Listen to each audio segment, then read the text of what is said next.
Şimdi bir gün dedi ki hanım ben hicret ediyorum Etiyopya'ya. Ve o zaman küçük kızımız liseye gidiyor. Şimdi ben tamam o hazırlanmış, hem ruh olarak hazırlanmış hem yani kendini hazırlanmış, beden olarak hazırlanmış. Biz hazır değiliz ama ha deyince gitmek mümkün diye, çocuğun da okulu var.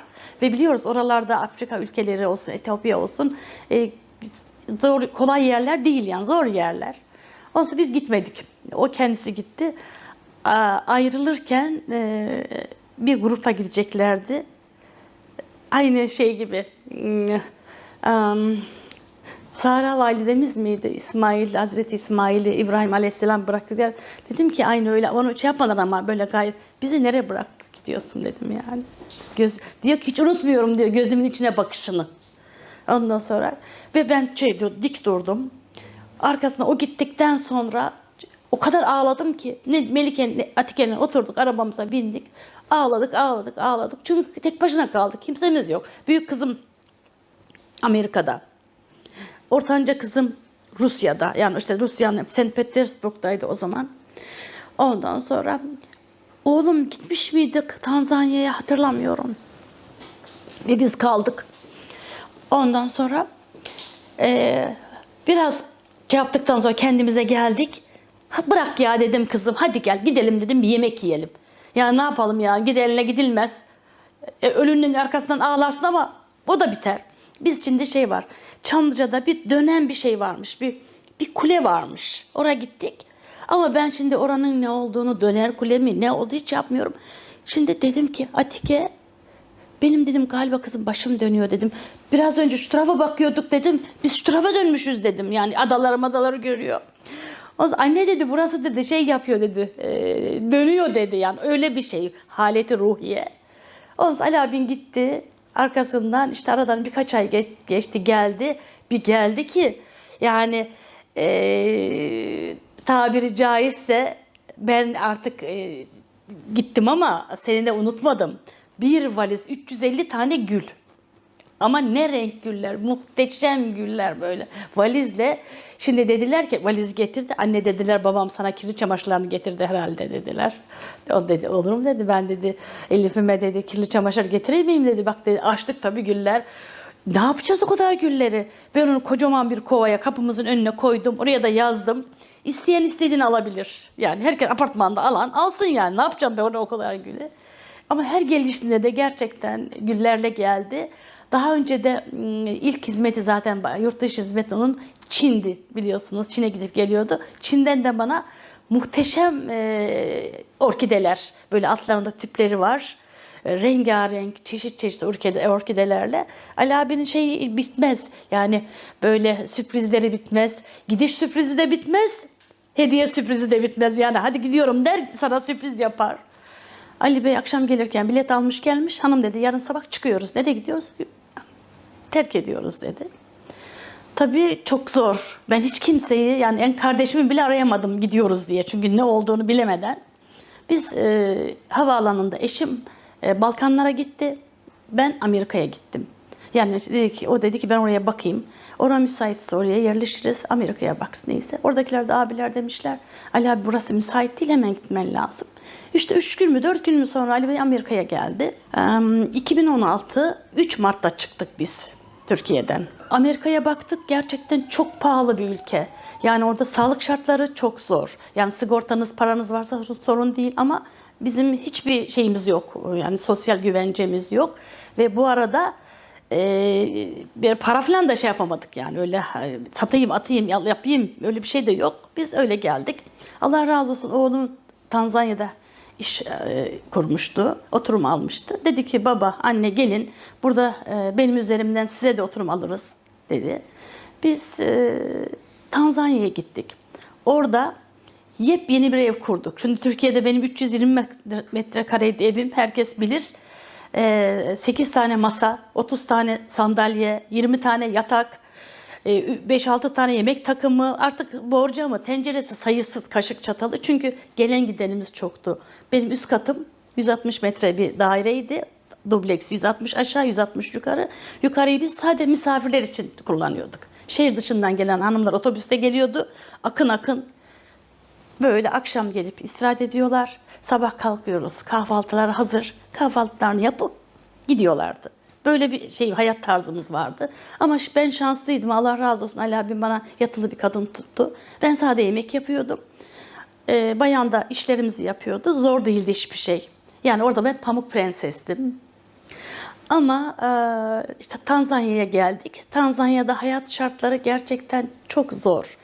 Yani tabiat olarak çok güzel, bolluk olarak çok güzel, çok ucuz ama hijyen ve yani ortam çok güzel değildi. Ben bir affedersiniz böbrek taşı düşürdüm. 2 milim bir taş. 5 günde düşürdüm. Bir gece hastanede yattım. Hastane şartları çok kötüydü. Yani affedersiniz lavaboda su akmıyordu. Düşünün yani o kadar kötü. Dedik ki biz bu yapamayacağız. Çünkü ben hastayım. Müzmin karaciğer rahatsızlığım vardı. Dedik ki biz burada yapamayacağız. Yani bir hasta olsak sıkıntı çekeceğiz. Orada kurduk koltuğundan çatalına kadar bir hayat kurduk. Yepyeni bir ev. Yani yeni evleniyormuş gibi. Çok zor geldi yani belirli yaştan sonra. Biz onu 3 ay Ali abin oturdu. Kızımız eşi üniversitede doktora yapıyordu. Oraya gitmek zorundaydı. Onun da ihtiyacı vardı kızımın da birimiz yani bize. O bıraktı geldi. Ben 5 ay daha kaldım yani 8 ay kaldık Tanzanya'da.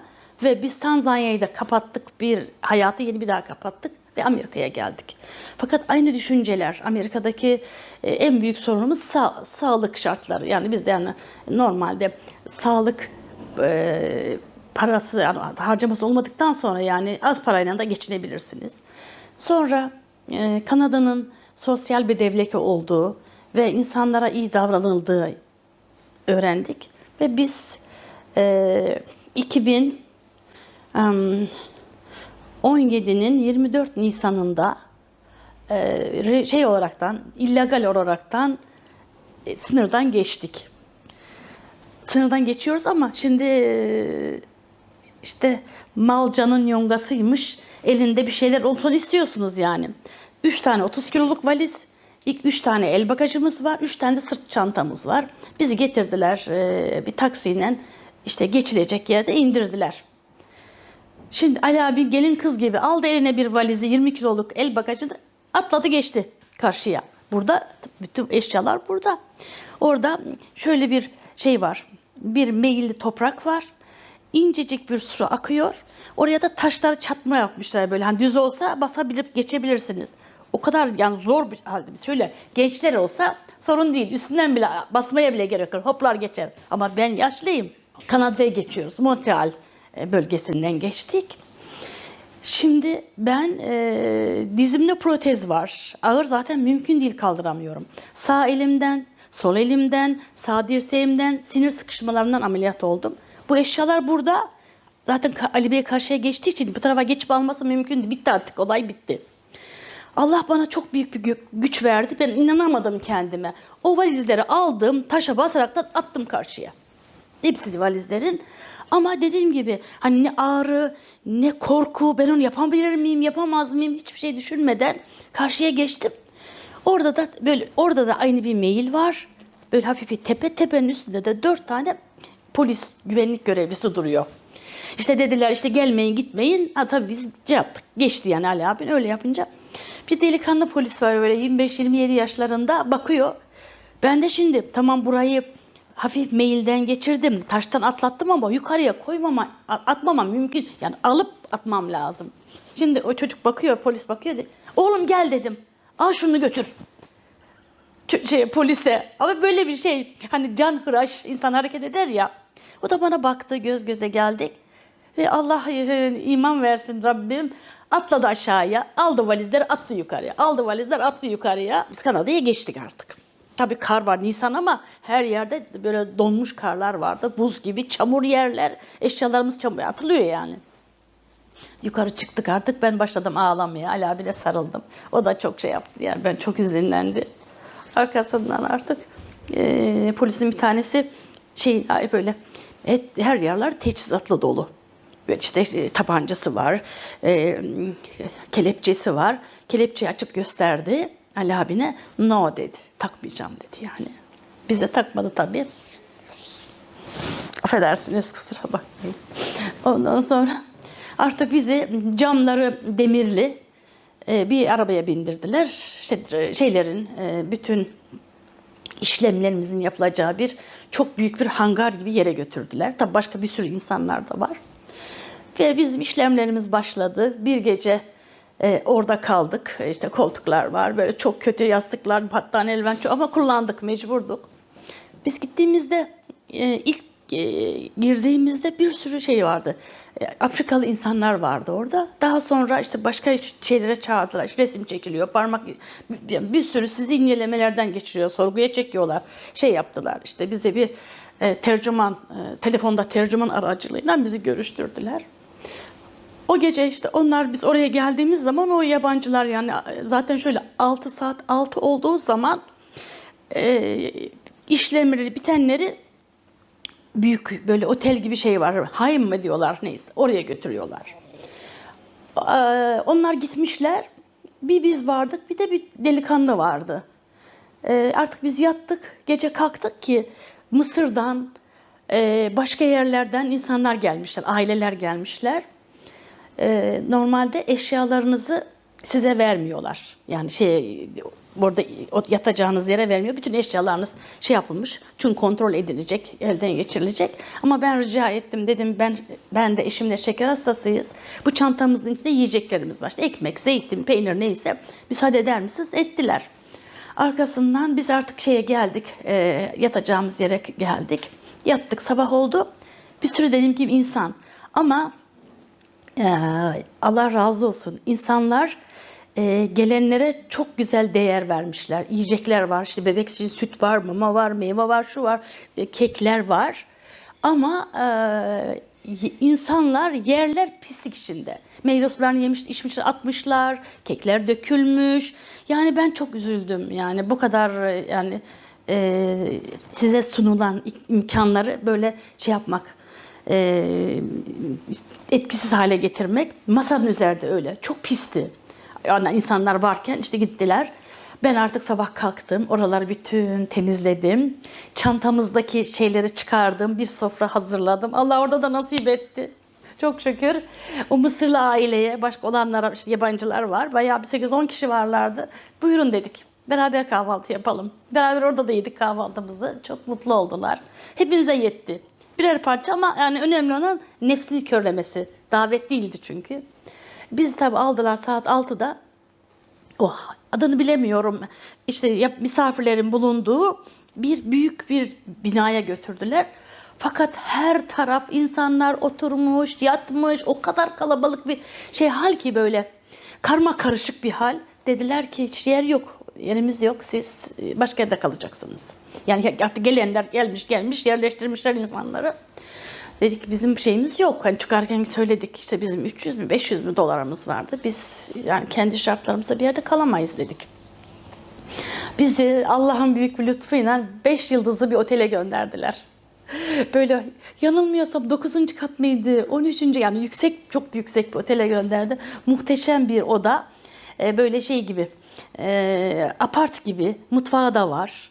Güzel yatağı, artık biz kaç gündür çocuklarımızın evinde rahat yatakta yattık ama o yataklar bize battı. Ne yapacağız? Nereye gideceğiz? Kimle karşılaşacağız? Neyle karşılaşacağız? Çünkü aklımıza koymuştuk şeyi. Artık hicret ettik ama bir de illegal olarak sınır aşmayı. Ben onu filmlerde görüyordum. Ay ne kadar bir heyecanlı bir şey. Allah'ım ne yapıyorlar acaba? Ay Allah'ım neylere karşılaşacaklar? Allah onu bize yaşattı. Elhamdülillah da yaşadık çok şükür. Orada güzel yattık. Artık dedik tamam, bu gece biz rahat uyuyabiliriz. Her şeyi açtık çünkü. Allah razı olsun. Ali Bey'in Çin'den tanıdığı bir kardeşimiz bizi davet etti evine. Geldiler, aldılar. Biz 25 gün onların evinde kaldık. Hanımı Çinli, çalışıyor. 10 yaşında bir kızları var. Arkadaş da çalışıyor. Yani evin beyi de çalışıyor. Onlar sabah 8'de evi terk ediyorlar. Biz de Beziment'a bize yer ayarladılar. Beziment Nisan ama buz gibi. Soğuk, üşüyoruz. Artık elektrikli ocaklar getirdiler, koydular. Allah ebeden ve daimen razı olsun. Biz artık orada 25 gün kaldık. Ben sabah işte kalkıyoruz, kahvaltımızı yapıyoruz. Ben ortalığı toparlıyorum ve Onlara çeşit çeşit yemekler pişiriyorum. Akşam geldikleri zaman sofra hazır. Tabii onlar ilk gün şaşırdılar. Hiç tahmin etmediler. Çünkü insanlar misafir oldukları zaman işte böyle bir çekimserlik yani. Hani işte evin işine karışmayayım. Ondan sonra işte yani böyle şey oluyor. Haklı olaraktan o ortama alışmak kolay değil. Ondan sonra ama biz artık da evin şey olduk. Annesi babası olduk. Bunlar tabii akşam sofrayı görünce çok mutlu oldular. Hatta bu 1 gün, 2 gün, 25 gün. Dediler beraber yaşayalım. Ondan sonra dedim ki hayır dedim. Bir oda olsun, benim odam olsun dedik ve biz Allah nasip etti. Ramazan'ın 1. günü bir townhouse böyle şey var, şirket var. Böyle aşağıda 30 metre bir oda. Yanında küçücük bir kapalı bir mutfağı var. Yani camı penceresi yok. Affedersiniz merdiven boşluğunda lavabosu var ve orada da yukarıda 2 tane odası var. Ama bize orası saray gibi geldi. Hani ruhun rahatsa iğne deliğinde olsan saray olur ama için rahat değilse sarayda olsan kendini iğne deliğinde hissedersin. Biz kendimize o 30 metrelik ev saray gibi geldi. Ama eşyalarımız yok.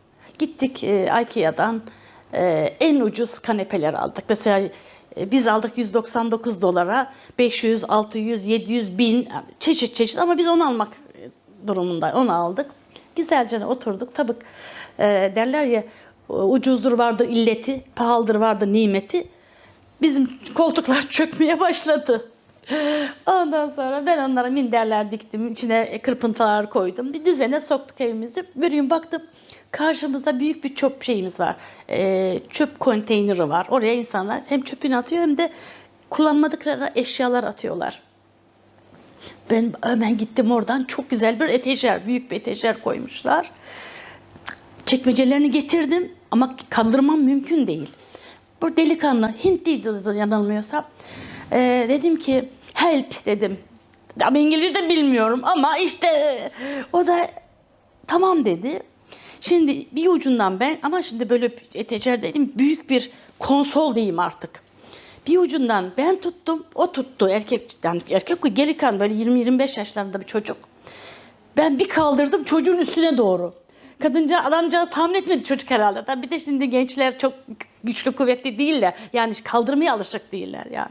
Biz artık zor şer evin önüne kadar getirdik. Orada şöyle bir çimenliğimiz var. Oraya bıraktık. Please dedim. Please yani. Bana biraz daha yardım et. Artık çocuk zorla şerle kapıdan içeriye yerleştirdik. Teşekkür dedim. Çocuk gitti. Ben onu içeriye altına bir şey koyarak çektim. Yerleştirdim. Her gelen sordu Elif abla nereden aldın? Dedim özel bir sipariş yaptırdık biz bunu dedim. Allah razı olsun. Kim diyorum ki bırakan müminse Rabbim bütün ibadetlerinin miktarını çoğaltsın ama değilse de ona iman nasip etsin. Hep dua ettim. Bir gün baktım bir masa. 5 tane de sandalyesi var. Ama sandalyeler üst üste koymuşlar. Sandalyeler kışın yerler çatır çatır buz birbirine yapışmış sandalyeler yani ıslakmış donmuş. Onu da getirdim. Masamız oldu. Büyük bir konsolumuz oldu. Aradan bir ay geçti. İnanamadım. Aynı konsolun şifon yerini streçlemişler. Herhalde bizim yani oralarda, Amerika'da veya da Kanada'da giderlerken eşya götürmüyorlar. Burada da bilmiyorum öyle mi? Çünkü taşımak daha pahalı. Bırakıp gidiyor. Ay onu gördüm aman Allah'ım dedim. Adamlar takımımız da oldu. Onu da güzel yerleştirdik evimize. Elhamdülillah. Öylece de evimizi de kurduk. Ben gittim. İkinci eller var. Böyle value village'ler var. Thrift store'lar diyor hani markalar şeyde. Her şey var. Ama hani bir insanın ruhunda, kadınların ruhunda alışveriş şeyi var, merakı var. Ama bizim oralardan almak için gidiyorsunuz düzgün bir mağazaya çok pahalı. Ama gidiyorsunuz dediğim ikinci ellere muhteşem ucuz. Ben neler buldum. Böyle objeler, örtüler. Ya Elif abla diyorlar biz görmüyoruz. Siz diyorum bakıyorsunuz görmüyoruz. Bakmak başka, görmek başka. Ben o güzel evimi de artık güzelce süsledim. Allah'tan ne istedim? Allah'tan dayanma gücü çok istedim. Allah'ım dayanma gücü ver. Yani bu bizim başımıza geldi. Bu bizim için bir imtihan. Allah izin vermezse ne bir kuş kanadını çırpabilir ne de bir yaprak dalından düşer. Buna izin vermeseydi biz buralara gelmezdik. Bu geldiğimize göre bir sebebi var. Mesela şimdi bizim Kanadalı komşularımız var. İngilizce bilmiyoruz. Bilmiyorum. Ona da Türkçe bilmiyorum ama şey olaraktan o kadar güzel anlaşıyoruz ki. Ben sirke yapıyorum, onlara götürüyorum. Pasta börek yapıyorum, dolma sarıyorum, onlara götürüyorum. Çok çok şeyler. Hatta ben işte buraya 25 gün oldu geleli, yani Polonya'ya geldim. İşte bir haftadır da buradayım neredeyse. Covid geçirdim. Ben 2 sene eldivenle markete gittim, maskeyle. Ama Amerika'dan bir arkadaşlarımız geldiler. Meğer Covid'lilermiş. Yani Allah sana onu nasip edecekse ayağına kadar getiriyor şeyini, başına gelecek olanı. Hastane, işte 3 gün evde çok ağır bir Covid, yani çok ağır geçirdim. 4. gün hastaneye götürdüler ambulansla. Karşı komşumuz var. Beni Alp getirdi. Kadın koşa koşa geldi. Ne oldu Elif'e dedi. O da dedi işte Covid oldu. Dedik hemen telefonumu alın. Gece gündüz herhangi bir sıkıntısı olduğu zaman Elif muhakkak beni arasın. Yani bunlar çok büyük lütuf yani, elhamdülillah. Hatta bir gün ben geçen sene Amerika'ya gitmiştim. Beyi, yaşlılar bunlar, 80-85 yaşında insanlar. Beyi gelmiş, kapıyı çalmış. Ali'ye demiş ki Elif nerede demiş. Diyor geldi diyor, adam seni sordu diyor, merak etmiş. Çünkü ben her an giriyorum çıkıyorum, bahçeyi suluyorum, otları biçiyorum, çiçeklerimi kontrol ediyorum. Yani çok güzel şeylerimiz var. Hatta benim doğum günümde yan komşum var, Janet diye bir hanım, o da öyle 83 yaşında. Bana doğum günü hediyesi getirmiş, Janet and Sadie. Sadie de köpeğinin adı. Arkasında yani çok güzel şeyler. Ah ben diyorum, ben dil bilmem. Biraz 20 yaş genç olacaktım. Bir de iyi dil bilecektim diyorum. Ben neler yapardım? Anne diyor ki anne hiç üzülme diyor. Senin diyor hal dilin diyor her şey hallediyor. Bilmek şey değil. Ne olacak yani? Dil biliyorsun, bülbül gibi ötersin. Hatta arkadaşlarla böyle bir sohbet hocamızla evlerimiz çok yakındı birbirine. Yürüyerek gidiyoruz. Onlar akademik İngilizce okuyorlar. Ama benimki yani 0 seviyesi, onlarki 6. seviye. Ama karşılaşıyoruz. Hi, how are you diyorum. Elif abla diyor. Yani öyle bir giriyorsun ki diyor. Sanki sular gibi, seller gibi konuşacakmış gibi o cesaret. Dedim siz o zaman konuşun bunu. Yani siz biliyorsunuz. Niye susuyorsunuz o zaman? İşte cesaret olayı. Cahil cesur olurmuş ya. Ondan sonra aman diyorum hocam, ben gidiyorum, o gidiyor. Dönüp de bana soru soracak değil. Soru sorsa bizim acelemiz var, biz gitmemiz lazım derim diyorum. Yani gerçekten keşke zamanında gelseydik ve bazı şeyleri öğrenerek gelseydik. Birincisi sabırlı olmalarını tavsiye ederim. Çünkü en büyük her derdin ilacı sabır. Sabretmezseniz hiçbir şey yapamazsınız. Diyor ki sabırla koruk helva olurmuş. Ben diyorum pestil oldum. Yani bırak helva olmayı. Sabredecekler. Cesaretli duracaklar. Yani böyle yılmak, yıkılmak yok. Bu hizmet mantığı. Yılmayacaksın, yıkılmayacaksın, küsmeyeceksin. Hata, kusur görmeyeceksin. Mesela istiyoruz ki biz dostlarımız mükemmel olsun. Bize hep böyle, öyle bir şey yok. Hayat imtihan olduğu için imtihanın en büyük sırrı tevekkül edeceksin, sabredeceksin, dayanacaksın ve yorulmayacaksın. Koşacaksın, koş. Hele gençler istedikleri kadar koşsunlar, öğrensinler. Tembellik yok. Birincisi tembellik yok. İnsanı bütün geri bırakan tembellik. Bütün bizim zaten şeylerimiz, mesela İslam ülkelerinin en büyük şeyleri, yani bu kadar geri kalmaların sebepleri tembel oldukları için.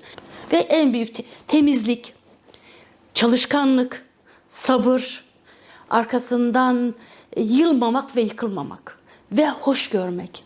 Kimse kimsenin kusurunu görmediği zaman belirli bir yere varır. Ama işte şu şöyleydi, bu böyleydi dediğin zaman kusursuz, Mevlana Hazretleri diyor ki kusursuz dost araya dostsuz kalır. Hepimiz kusurluyuz. Ama onun kusurunu tamam, nazın çok geçerse bak bu yaptığın hoş değil. Yani bir daha yapma dersin. Nazın geçmiyorsa da tamam onu öyle kabul edersin. Mesafeni koyarsın ama darılmak, küsmek kesinlikle yok yani. Sevmiyor kesinlikle yani. Bu halimle, kırık ayağımla böyle bir şeyler yapayım, edeyim, tutayım. Bakıyorum gençlere, Allah böyle bitmişler. Ellerinde bir cep telefonu. Saatlerce onun başında. Yazık. Yazık yani. Herkes üretken olsa ne olur? Dünya dümdüz olur. Ama maalesef işte yapan var, veren var ama nasıl biz versek de ne olur, vermesek de ne olacak? Sanki öbür taraftaki bir trilyon veriyor, benim vereceğim 10 lira ne? Öyle bir şey yok. Herkesin az veren candan, çok veren maldanmış. Var onun var veriyor malından. Ben de becerebildiğim kadar. Ben şu şeylerden öyle sana ben resimlerini de vereyim. O meyve kabuklarından olanları. Muhteşem. Herkes inanamıyor. Ve yani ben onu araştırdım. Dünyada olmayan bir sanat. İşte diyorlar Etsy'ye koy, Amazon'a. Ona şeyim yok. Bilsem İngilizce bilsem yine koyacağım. Ama şimdi Alp gel oğlum koyuver ağız eğeceğim. İşte kızım gel yapıver ağzı. Yapsam İngilizceyi bilsem ben onu var ya kitabını yazacağım. Şimdi diyorum Türkiye süt liman olsa, her şey bitse, böyle bizi kırmızı mumlarla da davet etseler ben Türkiye'ye gitmeyi kesinlikle düşünmüyorum. Neden? Yeni bir hayat kuracak enerjim yok. Giderim, gezmeye giderim ama oraya tekrar dönmeyi düşünmüyorum diyorum. Bazı arkadaşlar var, bir şey hani ortalık düzelse biz hemen gideceğiz. Yok diyorum, ne yapacaksınız gidip de? Allah sizi buralara kadar gönderdi. Bir sebebi var ki geldiniz yani. Değilse şey yapmasaydı otururdunuz yerinizde. İşte durum böyle. Bugünlere geldik çok şükür. Allah'tan da yapmışız. Yani o kadar on binlerce talebe ağırlanmasındaki yemekler, arkasından bu himmetler, o kermesler, hepsini Allah'tan yapmışım. Şimdi bir misafir geliyor. Ben 3 gün yerimden kalkamıyorum. Demir tavında dövülür. Şimdi gençlere tavsiyem ellerindeki bütün imkanları, maddi ve manevi, bedeni ve ruhi imkanlarını sonuna kadar kullansınlar. Çünkü kullanamayacakları zaman gelecek.